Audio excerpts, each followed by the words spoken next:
சொல்லுங்க சின்னத்த. என்ன லக்ஷ்மி, இப்ப எப்படி இருக்க? சந்தோஷமா இருக்கியா? அங்க எதுவும் பிரச்சனை இல்லையே? நான் சந்தோஷமா தான் இருக்கேன் சின்னத்த. இன்னைக்கு கூட மாமா எனக்கு ஒரு கோல்டு செயின் கிஃப்டா கொடுத்தாரு தெரியுமா? அப்படியா? கேக்குறதுக்கே ரொம்ப ஆச்சரியமா இருக்கு லக்ஷ்மி. அதுக்குள்ள விஸ்வா மனசு மாறிட்டானா? முழுசா மாறிட்டாருன்னு சொல்ல முடியாது. அந்த துளசியை வெறுப்பேத்துறதுக்காக தான் மாமா அப்படி பண்ணாருன்னு நான் நினைக்கிறேன். சின்னத்த, என்னைக்கு மாமா என் கழுத்துல 3 முடிச்சு போடுறாரோ அப்பதான் எனக்கு நிம்மதி சின்னத்த. அப்ப வரைக்கும் நான் கொஞ்சம் பொறுமையா தான் இருக்கணும். இத பாரு லக்ஷ்மி, பொறுமையா இருந்தாதான் உனக்கும் நல்லது. ஏன்னா ஒரே ராத்திரில எதுவும் நடந்துராது. சரி, விஸ்வா உனக்கு செயின் கொடுக்கும்போது அந்த துளசி பார்த்தாலா பார்க்கலையா? அங்கதான் இருந்தா. அவ கண்ணு முன்னாடிதான் மாமா எனக்கு அந்த செயினே கொடுத்தாரு. அவர் என் கழுத்துல போட்டு விடுவாருன்னு நினைச்சேன். ஆனா மாமா கையில கொடுத்துட்டாரு சின்னத்த. சரி, இப்பதானே பொறுமையாருன்னு உனக்கு சொன்னேன். அவசரப்படாத லக்ஷ்மி. நீ ஆசைப்படுறது எல்லாமே படிப்படியா தான் நடக்கும். நான் பொறுமையா தான் இருக்கணும்னு நினைக்கிறேன் சின்னத்த. ஆனா என்னால முடியலையே. மணமேடையில நான் தான் மணப்பெண்ணா உட்கார்ந்திருந்தேன். விஸ்வா மாமா என் கழுத்துல தாலி கட்டுவாருன்னு நினைச்சிட்டு இருந்தப்போ கடைசி நிமிஷத்துல அந்த துளசி பொய் சொல்லி ஏமாத்தி மாமாவை கல்யாணம் பண்ணிக்கிட்டா. அத நினைக்கும் போதெல்லாம் என் வயிறு அப்படியே பத்திக்கிட்டு எரியுது சின்னத்த. நடந்தது நடந்து போச்சு. அந்த துளசி இப்ப சந்தோஷமாவா இருக்கா? அவளை பழிவாங்க தானே விஸ்வா உன்கிட்ட அன்பா பேசி பழகுறான். அத நீ பயன்படுத்திக்கிட்டு அந்த துளசிய வீட்டை விட்டு வெளியே அனுப்ப பாரு. அவளை பார்த்தா கிளம்புற மாதிரி தெரியல சின்னத்த. என்ன சொன்னாலும் சரி, இல்ல என்ன திட்டி அடிச்சாலும் சரி, நான் இங்கதான் இருப்பேன் அப்படின்னு திமிரா பதில் சொல்றா. இத பாரு லக்ஷ்மி, அந்த துளசி கழுத்துல விஸ்வா கட்டின தாலி இருக்கிற வரைக்கும் அவ அந்த வீட்டை விட்டு வெளியில போக மாட்டா. அதனால அவளை வெளியில அனுப்புறதுக்கு ஒரே ஒரு வழிதான் இருக்கு. என்ன வழின்னு சொல்லுங்க சின்னத்த. விஸ்வா அந்த துளசிய விவாகரத்து பண்ணணும். அப்பதான் அவளுக்கு அந்த வீட்ல இருக்கிறதுக்கு எந்த உரிமையும் இருக்காது. அது எப்போ நடக்கும்னு தெரியல சின்னத்த. இங்க பாரு லக்ஷ்மி, எப்ப நடக்கும்னு நாம வெயிட் பண்ணிட்டு இருக்க கூடாது. அது சீக்கிரமா நடக்கிறதுக்கு நாம தான் ஏதாவது பிளான் பண்ணணும். நாம தான் பிளான் பண்ணணும்னா எப்படி சின்னத்த? எனக்கு ஒண்ணுமே புரியல. இப்போ விஸ்வா மாமா கிட்ட நான் போய் துளசி விவாகரத்து பண்ணுங்கன்னு சொல்ல முடியாதுல்ல? நான் உன்ன அப்படி சொல்லல லக்ஷ்மி. ஆனா விஸ்வாவையே அப்படி ஒரு முடிவை எடுக்க வைக்கணும். அதுவும் சீக்கிரமே எடுக்க வைக்கணும். அது உன் கையில தான் இருக்கு. அதுக்கு நான் என்ன பண்ணணும் சின்னத்த? நீ விஸ்வாக்கும் துளசிக்கும் நடுவுல ஏதாவது ஒரு சண்டைய மூட்டி விட்டுட்டே இருக்கணும். துளசி மேல அவனுக்கு கோவம் வர மாதிரி நீ நடந்துக்கணும். அவனுக்கு துளசி மேல கோவம் வந்தாதான் அவனே துளசி கிட்ட போய் நாம விவாகரத்து பண்ணிக்கலாம்னு சொல்லுவான். இந்த வீட்டுக்குள்ள வந்ததுல இருந்தே நான் அததான் பண்ணிட்டு இருக்கேன் சின்னத்த. இன்னைக்கு நைட்டு கூட மாமா சாப்பிடுற சாப்பாட்டுல உப்பு காரம் எல்லாத்தையும் போட்டு அத பண்ணது துளசி தான்னு சொன்னேன். மாமாவும் அவளை கோவத்துல திட்டினாரு. இங்க பாரு, இந்த மாதிரி சண்டையெல்லாம் பத்தாத. விஸ்வாவுக்கு துளசியால நிம்மதியே இல்லாம போகணும். அவனுக்கு தினம் தினம் ஏதாவது ஒரு பிரச்சனை துளசியால வரணும். அப்பதான் அவனுக்கு கோவம் அதிகமாகி அவளை சீக்கிரமே விவாகரத்து பண்ணிடலான்னு முடிவு பண்ணுவான். என்ன சின்னத்த நீங்க முதல்ல நீங்க தான் என்ன பொறுமையா இருக்கணும்னு சொன்னீங்க. இப்போ நீங்களே தினம் ஒரு சண்டையை மூட்டி விடணும்னு சொல்றீங்க. நான் டெய்லி ஏதாவது ஒரு பிரச்சனைய பத்தி மாமா கிட்ட சொன்னா அவருக்கு ஏன் மேலேயே கோவம் வந்துரும். அப்புறம் நான் தான் இந்த வீட்டை விட்டே வெளியே போகணும். இத பார் லக்ஷ்மி, நான் பொறுமையா இருக்க சொன்னது உண்மைதான். நான் சொன்னதை நீ சரியா புரிஞ்சுக்கல. அதாவது நாம பண்ற முயற்சி வேகமா தான் இருக்கும். ஆனா அதுக்கான பலன் உடனே கிடைக்கலனா அப்ப நாம கண்டிப்பா பொறுமையா தான் இருக்கணும்னு சொல்றேன். நான் சொன்ன பொறுமைக்கு அர்த்தம் அதுதான். இப்போ உனக்கு புரிஞ்சிருக்கும்னு நினைக்கிறேன். இப்போ நல்லா புரியுது சின்னத்த. நீங்க சொல்றபடியே நான் நடந்துக்கிறேன். சரி லக்ஷ்மி, உனக்கு ஏதாவது பிரச்சனைனா எனக்கு உடனே ஃபோன் பண்ணு, சரியா? சரிங்க சின்னத்த.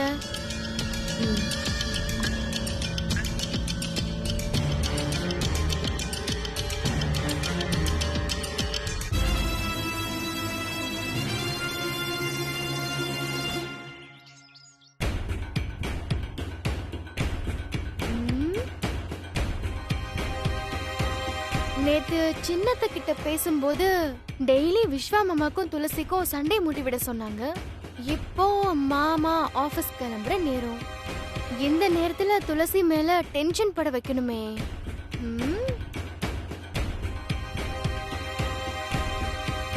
என்ன பண்ணலாம்?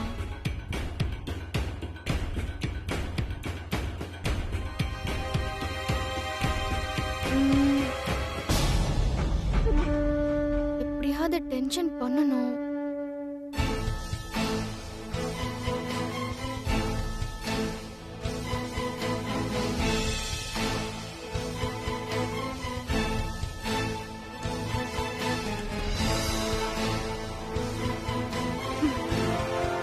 மாமாவோட ஷூவை தொடச்சிட்டு இருப்போம். மாமா வந்தா துளசி தான் இத பண்ண சொன்னான்னு சொல்லுவோம். மாமாக்கு நம்ம மேல சிம்பத்தி வந்து துளசிய திட்டுறாரா இல்ல கண்டுக்காம போறாரான்னு டெஸ்ட் பண்ணி பாத்துருவோம்.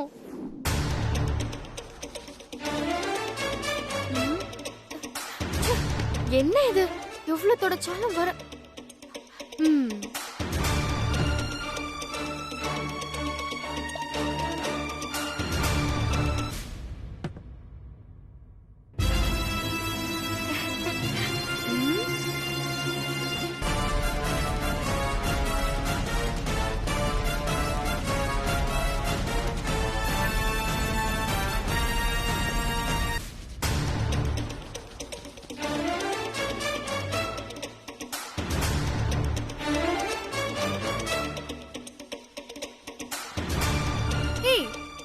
வேலையெல்லாம் பாக்குற? ஓஹோ, விஸ்வா கிட்ட நல்ல பேர் வாங்குறதுக்கா? நான் எதுக்கு மாமா கிட்ட நல்ல பேர் வாங்கணும்? அதுக்கு எனக்கு ஒன்னும் அவசியம் இல்லடி. நான் என்ன உன்ன மாதிரி ஏமாத்தி அவரை கல்யாணம் பண்ணிக்கிட்டேன்? யாரு ஏமாத்துனாங்கன்னு உனக்கே நல்லா தெரியும் லக்ஷ்மி. நீயும் உன் அக்கா ருத்ராவும் தான் விஸ்வாவை ஏமாத்தி உன்னை கல்யாணம் பண்ண வைக்கணும்னு பிளான் போட்டீங்க. அதுக்காக சிவகாமியையும் பார்த்திபனையும் ஒரு ரூம்ல கட்டி வச்சீங்க. இதெல்லாம் நடக்கலன்னு உன்னால சொல்ல முடியுமா? ஆனா அவ இன்னும் போய் நல்லவன்னு நம்பிட்டு இருக்கான். இந்த உண்மை ஒரு நாள் அவனுக்கு தெரியதான் போகுது. அதுக்குள்ள நீயா இந்த வீட்டை விட்டு போயிட்டேன்னா உனக்கு ரொம்ப நல்லது. இல்லன்னா நீயும் உன் அக்கா ருத்ரா மாதிரி கம்பி என்ன வேண்டியதான். பாத்துக்கோ. ஏய் துளசி, என்ன ஓ இஷ்டத்துக்கு கதை கதையா சொல்லிட்டு போற? நீ சொல்ற பொய்யெல்லாம் விஸ்வா மாமா ஒன்னும் நம்ப மாட்டாரு. அத முதல்ல நீ தெரிஞ்சுக்கோ. அந்த தைரியத்துல தானே நீ இப்படி ஆடிட்டு இருக்க. என் பைரவி அம்மாக்கு நினைவு திரும்பி மறுபடியும் பேச ஆரம்பிச்சுட்டாங்கன்னா உன் ஆட்டம் க்ளோஸ். அது வரைக்கும் இந்த வீட்ல நல்லா ஓசி சோறு சாப்பிட்டுட்டு ஜாலியா இரு.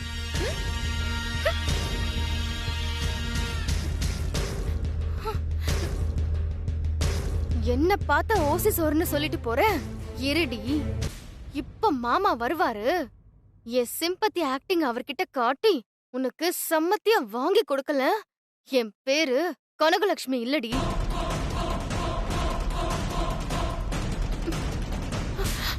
ஐயோ,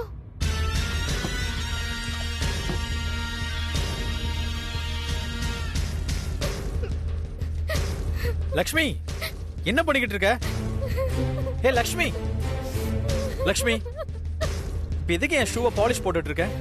அதெல்லாம் எனக்கு பிடிக்காது. நீ அதை அப்படியே கீழே வை. சாரி மாமா.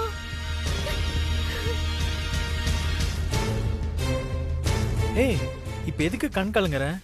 நான் உன்னை எதுவும் தப்பா சொல்லலையே. ஐயோ மாமா, நீங்க ஒன்னும் தப்பா பேசல மாமா. ஆனா துளசிதான். அவ என்ன சொன்னா? மாமா, என்ன பார்த்து நீ இந்த வீட்டு வேலைக்காரி தானே, இந்த ஷூ எல்லாம் நீ தான் தொடச்சு வைக்கணும்னு சொன்னா மாமா.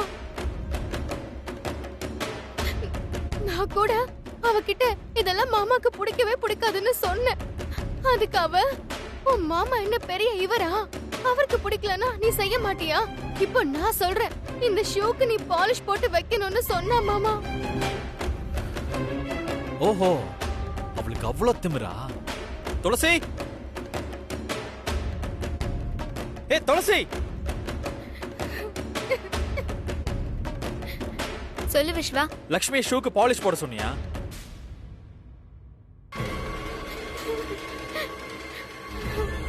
அப்படின்னு அவ சொன்னாளா? அவளை வேலைக்காரின்னு சொன்னியா?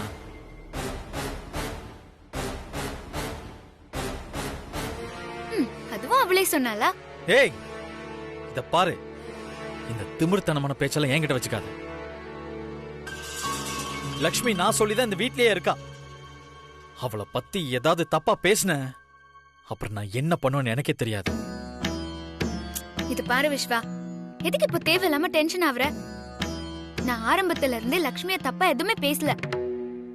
அவ சொல்ற எல்லாத்தையும் நீ நம்பிட்டு இருக்க. அதுதான் உன் பிரச்சனை. மத்தபடி நான் என் வேலையை மட்டும் தான் பாக்குறேன். ஆனா இந்த லக்ஷ்மி எனக்கும் உனக்கும் கோல் மூட்டுற வேலையை மட்டும்தான் பாக்குறா. இவ இருக்கிற வரைக்கும் நம்ம 2 பேருக்குள்ள பிரச்சனை வந்துட்டே தான் இருக்கும். மாமா பாருங்க மாமா, உங்க முன்னாடி என்ன எப்படி பேசுறான். நான் சொன்னதெல்லாம் நீங்க நம்புவீங்கன்னு சொல்றாளே, அப்படின்னா உங்களுக்கு சுய புத்தி எதுவுமே இல்லன்னு இவ சொல்றாளா?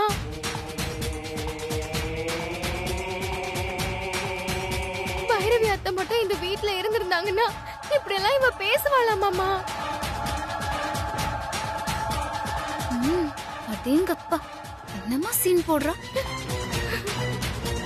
நீ கொஞ்சம் பொறுமையா இரு லக்ஷ்மி. இவளை எப்படி டீல் பண்ணுன்னு எனக்கு தெரியும். துளசி, லக்ஷ்மி என் ஷூக்கு பாலிஷ் போட சொன்னேல, இப்போ நீ தான் என் ஷூக்கு பாலிஷ் போடணும்.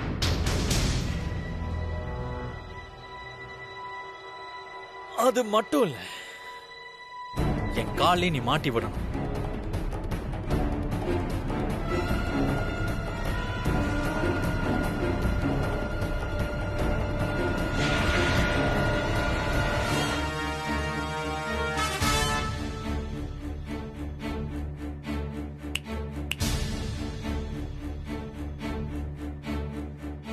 பிரஷால பண்ணக்கூடாது, உன் சாரியால பண்ணணும்.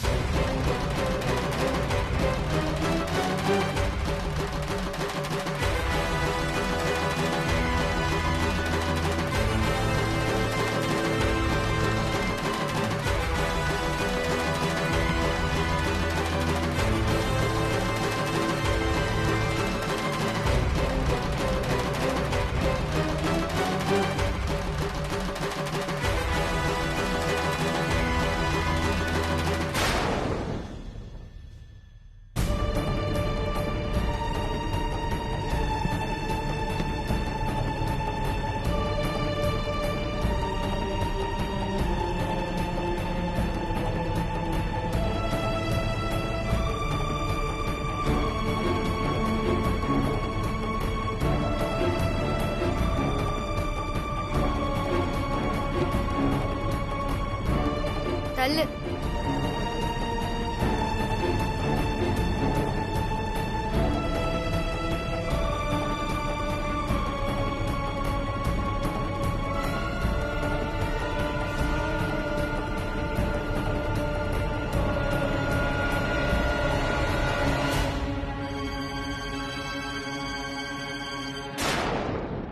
சீக்கிரம்.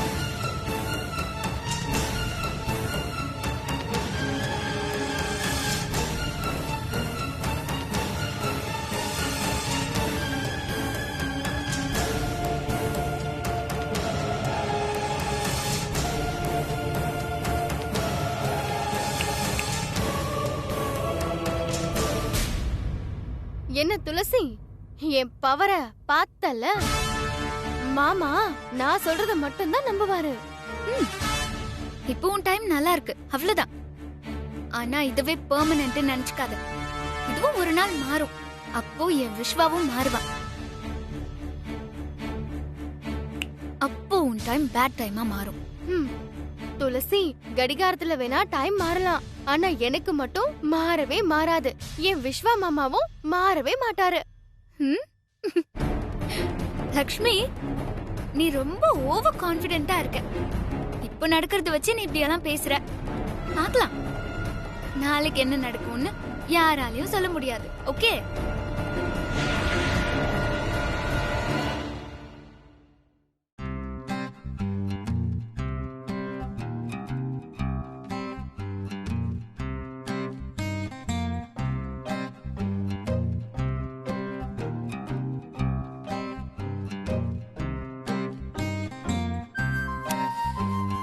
என்ன சார், எதுக்கு இப்ப என் கண்ணை கட்டுறீங்க? கண்ணாம்பூச்சி விளையாடி ரொம்ப நாள் ஆச்சுப்பா, அதனாலதான் உன்னை வச்சு விளையாடலான்னு ஆரம்பிச்சு விட்டுருக்கேன். சார் விளையாடாதீங்க sir.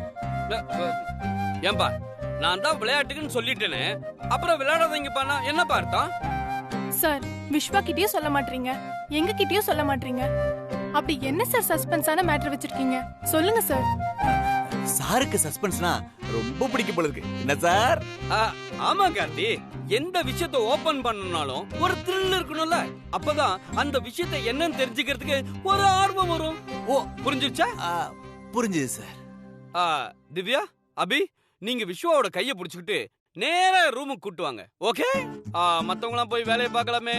Go to your seat. Good seat. Go quick. Sir நீங்க போங்க சார் ஃபர்ஸ்ட். Come on. வாங்க. வா விஸ்வா.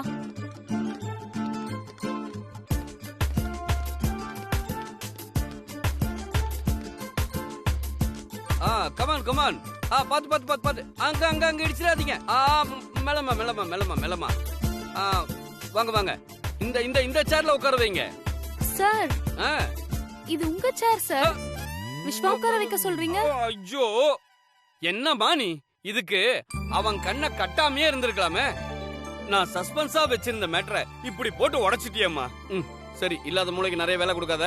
இந்த கண்ணை அவுத்து விடு. கண்ணாவுக்கு ட்ரை பண்ணாத, துணியாவுக்கு ட்ரை பண்ணு.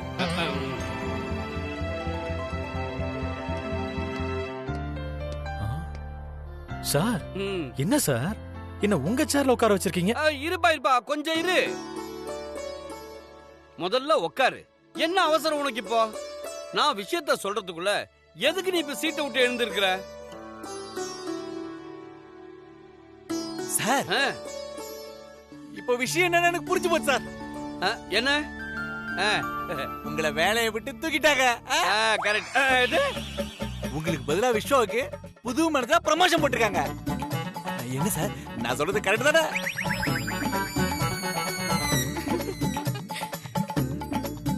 Vishwa, congrats. All the best Vishwa. ஏமா, எனக்கு வேலை போச்சுன்னு நீங்க கன்ஃபார்மே பண்ணிட்டீங்களா? உங்களை அப்ப ட்ரான்ஸ்ஃபர் பண்ணலையா? டிஸ்மிஸ் பண்ணிட்டாங்களா? டேய், என்னடா இது? எல்லாத்தையும் நீங்களே டிசைட் பண்ணி பேசுறீங்க. என்ன கொஞ்சம் பேச விடுங்கடா.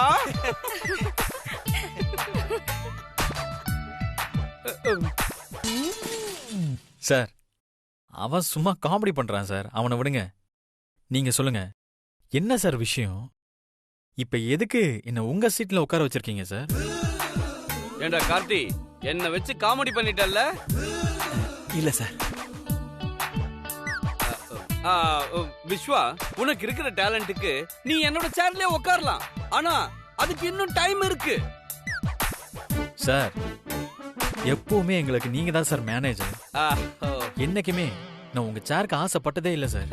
அது எனக்கு நல்லாவே தெரியும் விஸ்வா. எப்பவுமே ஆசைப்படுறவங்களுக்கு ஆசைப்படுறது கிடைக்காது. ஆனா ஆசைப்படாதவங்களுக்கு ஆசைப்பட்டதை விட அதிகமாவே கிடைக்கும். இததான்ப்பா நாம கருமான்னு சொல்றோம். சார், இது உண்மையிலே கர்மாவா இல்ல காமெடியா சார்? இது ஏதோ வாட்ஸ்அப்ல ஷேர் பண்ண ஃபேக் ஜோக் மாதிரியே தெரியுது சார். ஆமாம்பா, இந்த மாதிரி ஜோக்லாம் என் ஒய்ஃப் தான் எனக்கு ஷேர் பண்ணுவா. நான் இப்ப சொன்னேன் பாரு, அது கூட அவ எடுத்து கொடுத்த அந்த பிலாசபி கர்மா தான். பாவம் சார் நீங்க. ரொம்ப பாவம். சார், இப்பவாது என்ன விஷயம்னு சொல்லுங்க சார், ப்ளீஸ். விஸ்வா, நீ அன்னைக்கு உன்னோட டிசைனிங் ஒர்க்க சப்மிட் பண்ணல, அதுக்கு அப்ரிஷியேட் பண்ணி உன்ன ஒரு டீமுக்கு மேனேஜரா ப்ரமோட் பண்ணிருக்காங்க.